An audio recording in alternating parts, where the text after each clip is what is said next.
balikan ko ulit sa landmark. So, ito yung buhok ko. Try ko magpakulay. Kasi meron dong ano. Ang ano lang color ngayon, diba? So, meron kasi doon na pag bumili ka ng Revlon and color, libre yung application. So, ayun. Nakailang pagano na rin naman ako doon. So, syempre tipid-tipid mode tayo. Ang mahal-mahal sa salon. Kaya, ayan. Ngayon, ang magagastos ko lang siguro mga 400 pesos. Sige, later. Kasi talaga namang ano lahi namin yung ganyan. At talagang, ayun o, sa loob ang dami, grabe. Oh. Last hair color ko is March 31. So, ano ka ba ngayon? May? Kasi kasabay nung system ko, oh, grabe. Ayan. Wow. So, let's see later kung anong result. So, na yun, guys.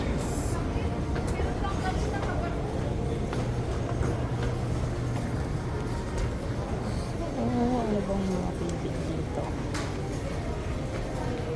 Usually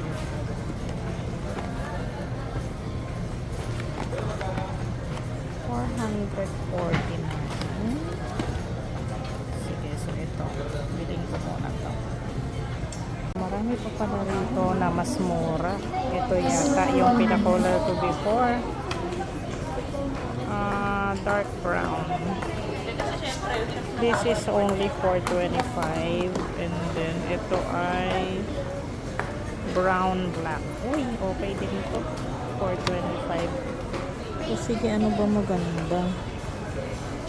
Ito ay medium golden brown. Ay, hindi. Ito. Medium rich black. Muna.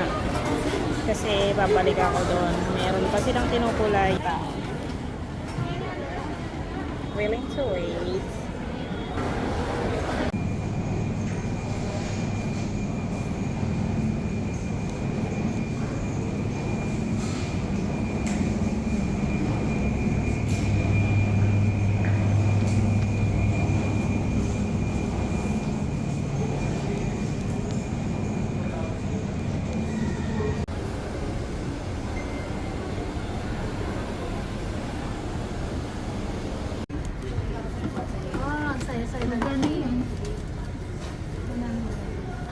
Ilan kami mag-ano? 5. Oh, Ilan kayo naghati? ilan yata kami? 6 mo. Basta, 1 plus ang safe. Tapos yung ano, 20 eh. Siya yung photographer namin.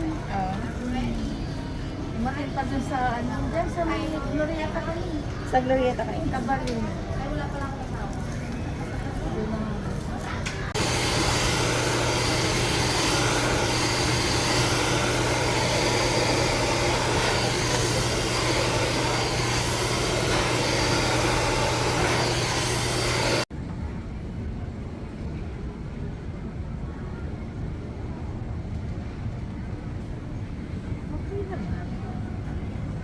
So, eto na.